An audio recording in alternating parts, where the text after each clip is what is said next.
Je m'appelle Karel Vignon-Vuillierme, je suis béninoise, franco-béninoise parce que je suis née et j'ai grandi en France et aujourd'hui je vis au Sénégal. J'ai 31 ans et je suis blogueuse culinaire. Alors c'est très rapide, je suis née donc et j'ai grandi en France, j'ai fait mes études au Canada, études de journalisme et j'ai commencé d'ailleurs le journalisme, c'est mon premier métier, c'est vraiment comme ça que j'ai commencé dans le milieu professionnel. Je suis une grande gourmande et une passionnée de nourriture. J'ai jamais su faire à manger et j'ai appris à cuisiner sur internet. J'ai appris à cuisiner dans des livres de cuisine. J'ai appris à cuisiner grâce à des émissions qui passaient à la télévision. Aujourd'hui, je suis blogueuse culinaire comme je vous l'ai dit, mais c'est vraiment pas quelque chose qui m'était prédestiné. J'étais tellement fière en fait de réaliser des plats, de réaliser des jolis plats, que je prenais des photos et que je les publiais systématiquement sur les réseaux sociaux. Facebook a été vraiment l'outil déclencheur, si on peut dire ça comme ça. C'est vraiment sur Facebook que tout a commencé. J'ai mes amis qui me demandaient des recettes, donc je les publiais tout simplement. En fait, c'est même pas que je les publiais, je les renvoyais par email parce qu'ils me les demandaient.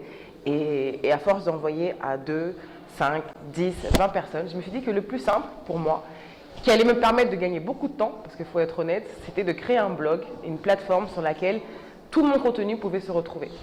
Comme je vous l'ai dit, je suis née en France, j'ai fait mes études au Canada, je viens du Bénin, aujourd'hui je vis au Sénégal, ce qui fait que j'ai des amis et que je connais des gens qui sont un peu partout dispatchés dans le monde. Et la beauté d'avoir un site internet, c'est que les personnes qui viennent sur ce site-là peuvent avoir accès au même contenu à l'heure à laquelle ils le souhaitent. Donc en 2013, j'ai créé le blog Les Gourmandises de Karel, qui à la base était simplement une plateforme sur laquelle je partageais des recettes. Et aujourd'hui, Les Gourmandises de Karel, c'est une start-up spécialisée dans la création de contenu culinaire. Avec mon mari, on a monté une entreprise et aujourd'hui, tous les deux, nous avons quitté nos emplois pour se consacrer uniquement à la création de contenu.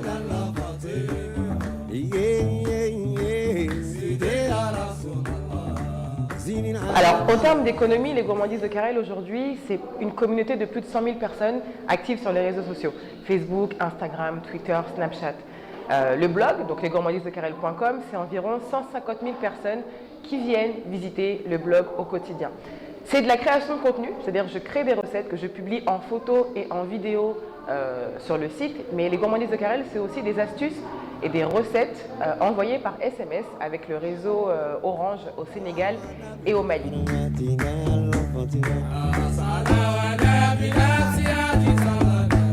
Effectivement, en fait, aujourd'hui, le milieu du blogging, surtout le milieu du blogging culinaire, c'est quelque chose qui fonctionne ici, je pense, en Afrique francophone, parce que c'est le début des blogueurs culinaires en France. Il y en a plein.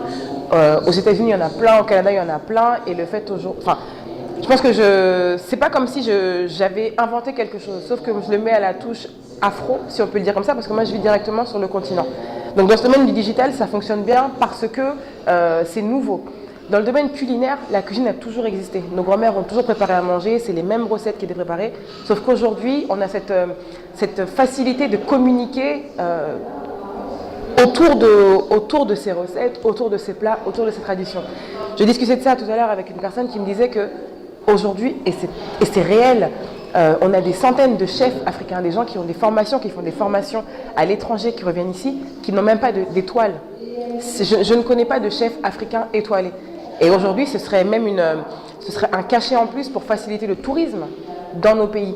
Parce que, je vais dire, par exemple, aujourd'hui, je vais au Sénégal, je vais aller manger dans tel restaurant parce que ce chef-là, c'est le chef de cette cuisine-là, a une étoile.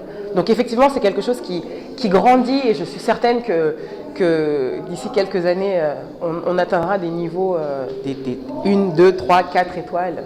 Je suis prête. Mais ce ne sera pas pour moi, je ne suis pas une chef. Moi.